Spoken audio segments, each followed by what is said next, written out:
On tenait à souligner ce matin, bien sûr, officiellement l'élection de Christine Fréchette comme première ministre du Québec. Alors, on tient à saluer sa nomination, mais aussi à dire qu'on a une main tendue sur certains dossiers. Avant de parler des dossiers sur lesquels on a la main tendue, quand même nommer qu'on déplore encore une fois que, excusez-moi, pardon, la CAQ, oui, c'est ça, sur le bord d'éternuer. Que la CAQ utilise encore une fois le calendrier parlementaire à son avantage. Elle a suspendu les travaux des fins partisanes. Je pense qu'il reste peu de temps à la session. Il serait vraiment important de reprendre rapidement les travaux parlementaires parce qu'on a du pain sur la planche. Et c'est d'ailleurs pour ça qu'on est là aujourd'hui, pour dire qu'on a une main tendue sur certains dossiers, notamment sur le dossier de la Constitution. J'étais contente de voir qu'elle souhaitait avoir l'aval d'au moins un parti pour avancer. Bien, aujourd'hui, on lui dit que notre porte est ouverte. Donc, le Parti conservateur serait disposé à voter pour. On veut collaborer sur ce dossier-là. On l'a toujours dit. J'ai d'ailleurs voté en faveur récemment, les derniers votes qu'on a eus de la Constitution. Alors, si les amendements sont adoptés tels que proposés, on est disposé à en discuter. Aussi dire qu'on a certaines priorités pour lesquelles on a une main tendue. Outre la Constitution, bien sûr, des choses pour faire avancer rapidement le Québec. Créer de la richesse ici, une priorité. La première ministre a nommé qu'elle voulait faire de l'économie une priorité. Les ressources naturelles, on en a énormément au Québec. Il y a des difficultés dans le secteur forestier. On s'attend à ce qu'elle agisse aussi pour les régions du Québec, pour le secteur forestier, pour alléger le fardeau des entreprises, mais aussi surtout des communautés forestières.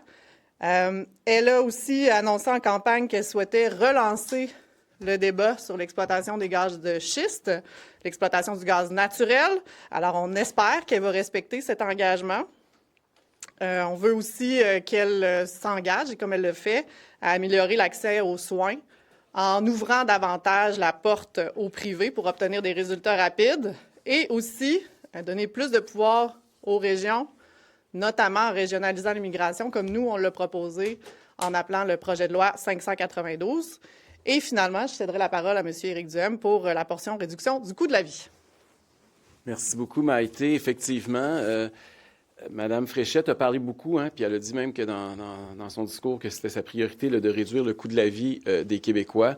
Bien, écoutez, son premier vrai test, là, c'est évidemment les taxes sur l'essence.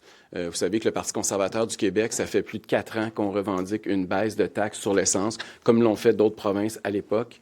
Là, ça a été cette semaine au tour du gouvernement fédéral de proposer la suspension de la taxe d'assises, la taxe fédérale de 10 sous sur l'essence au cours des prochains jours.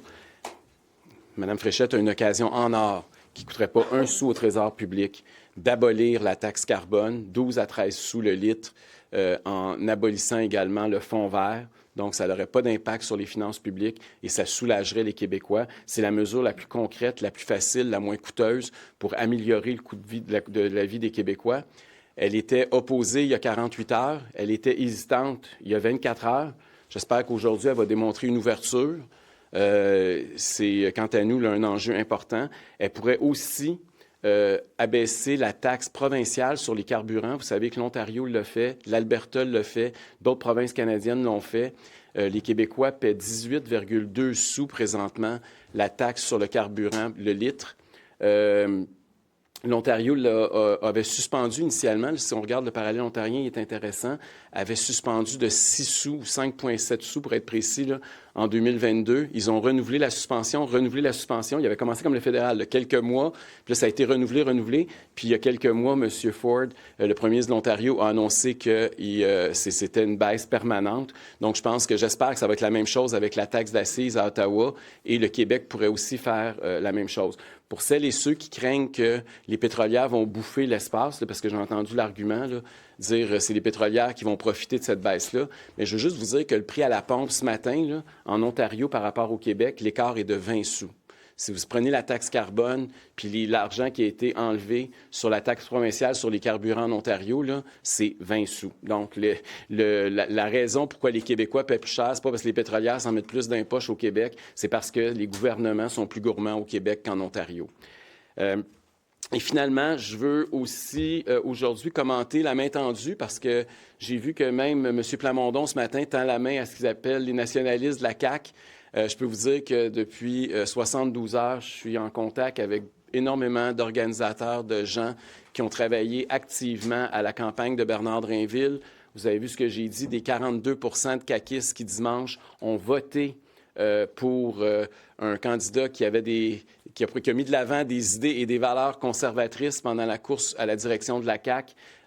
Notre main, à nous, elle est toujours tendue vers ces gens-là. Je pense que c'est important qu'ils comprennent qu'effectivement, si on veut unir la droite autonomiste au Québec, c'est dans l'attente du Parti conservateur qu'il faut le faire et ceux et celles qui partagent nos idées, nos valeurs sont les bienvenus chez nous. Sur ce, ça va maintenant nous faire plaisir de répondre à vos questions.